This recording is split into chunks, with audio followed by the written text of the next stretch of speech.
രാജ്യാന്തര സംഘർഷങ്ങൾ, പ്രത്യേകിച്ചും ഇറാൻ ഇസ്രായേൽ അമേരിക്ക യുദ്ധം കാരണം ഇന്ന് ലോകത്ത് പല രാജ്യങ്ങളും രൂക്ഷമായ പാചകവാതക ക്ഷാമം LPG ക്ഷാമം നേരിടുകയാണ്. ഈ സാഹചര്യത്തിൽ എല്ലാവരും ഉറ്റുനോക്കുന്നത് വിശ്വസനീയവും സുരക്ഷിതവുമായ ഒരു ബദൽ ഊർജ സ്രോതസ്സിനെ കുറിച്ചാണ്.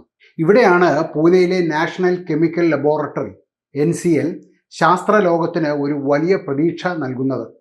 CSIRന്റെ ഒരു കോൺസ്റ്റിറ്റ്യൂവൻ്റ് ലബോറട്ടറി ആയ പൂനെയിലെ നാഷണൽ കെമിക്കൽ ലബോറട്ടറി കെമിക്കൽ എഞ്ചിനീയറിംഗിലെയും കെമിസ്ട്രിയിലെയും റിസർച്ചിന് അന്തർദേശീയ തലത്തിൽ തന്നെ ശ്രദ്ധ നേടിയ ഒരു പ്രീമിയർ ഇൻസ്റ്റിറ്റ്യൂഷനാണ്. NCLന്റെ ഡയറക്ടറായ ഡോക്ടർ ആശിഷ് ലലെ LPGക്ക് ഒരു യഥാർത്ഥ ബദലായി ഡൈമിഥൈൽ ഈഥർ അഥവാ DME എന്ന സാങ്കേതിക വിദ്യയെക്കുറിച്ചാണ് പറയുന്നത്. എന്താണ് DME?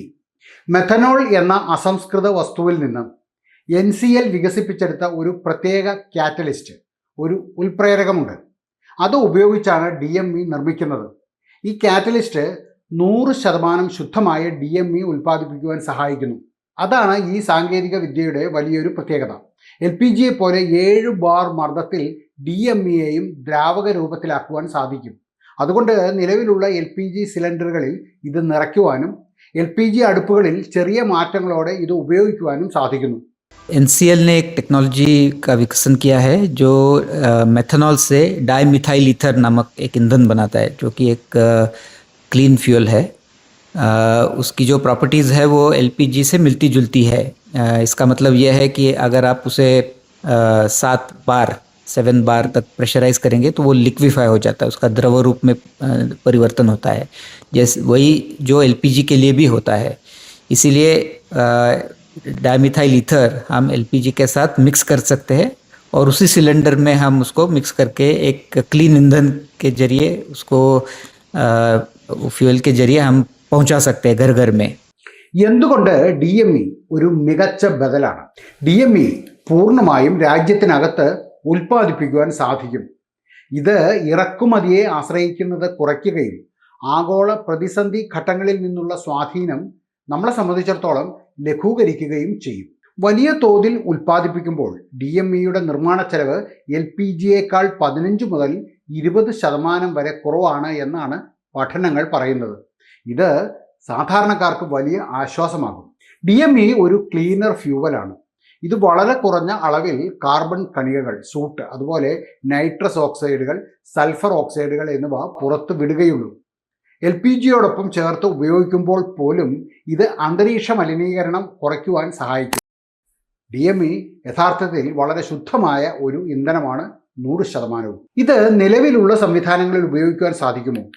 LPG സിലിണ്ടറുകളിൽ തന്നെ DME നിറയ്ക്കുവാൻ സാധിക്കും. പാചകത്തിനുള്ള അടുപ്പുകളിൽ അതിൻ്റെ സ്റ്റൗവിൽ ചെറിയ ചില മാറ്റങ്ങൾ വരുത്തിയാൽ LPG ഉപയോഗിക്കുന്ന അതേ കാര്യക്ഷമതയിൽ DME ഉപയോഗിക്കുവാനും സാധിക്കും. കാരണം DMEയുടെ കലോറിഫിക് മൂല്യം LPGയേക്കാൾ അല്പം കുറവായതുകൊണ്ട് അതേ പാചക സമയം ലാഭിക്കുവാൻ ബർണറുകളിൽ ചെറിയ മാറ്റങ്ങൾ വരുത്തേണ്ടതുണ്ട്. നിലവിൽ NCLൽ പ്രതിദിനം 10 മുതൽ 12 കിലോഗ്രാം DME ആണ് ഉൽപ്പാദിപ്പിക്കുന്നത്. ഒരു പൈലറ്റ് പ്ലാന്റ് ഇതിനായിട്ട് പ്രവർത്തിക്കുന്നുണ്ട്.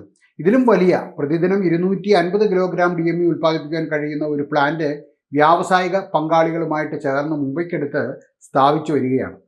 ജൈവ വസ്തുക്കളിൽ നിന്ന് ലഭിക്കുന്ന മെത്തനോൾ ഉപയോഗിച്ച് പ്രവർത്തിക്കുന്ന ഈ പ്ലാന്റ് പൂർണ്ണമായും ഹരിത ഇന്ധനം അഥവാ ഗ്രീൻ ഫ്യൂവൽ ഉൽപ്പാദിപ്പിക്കുവാൻ നമ്മളെ സഹായിക്കുന്നു.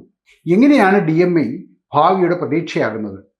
DMEയെ വലിയ തോതിൽ ഉൽപ്പാദിപ്പിക്കുന്നത് LPG ഇറക്കുമതി ഗണ്യമായി കുറയ്ക്കുവാൻ സഹായിക്കും. 10% DME പകരമായി നമ്മൾ ഉപയോഗിച്ചാൽ പോലും പ്രതിവർഷം 2 ദശലക്ഷം ടൺ ഇറക്കുമതി കുറയ്ക്കുവാൻ സാധിക്കും. 2 ദശലക്ഷം ടൺ ഇറക്കുമതി എന്നൊക്കെ പറഞ്ഞാൽ എത്രമാത്രം വിദേശ നാണ്യമാണ് നമ്മൾ ഇതിൽ ലാഭിക്കുവാൻ പോകുന്നത് എന്നൊന്ന് ഓർത്തു നോക്കണം. അതുകൊണ്ട് തീർച്ചയായും DME ഭാവിയുടെ ഇന്ധനമാണ്, ഭാവിയുടെ പാചകവാതകമാണ്. ഭാവിയിൽ LPGയെ പൂർണ്ണമായും DME ഉപയോഗിച്ച് മാറ്റി സ്ഥാപിക്കുവാനും സാധിക്കും.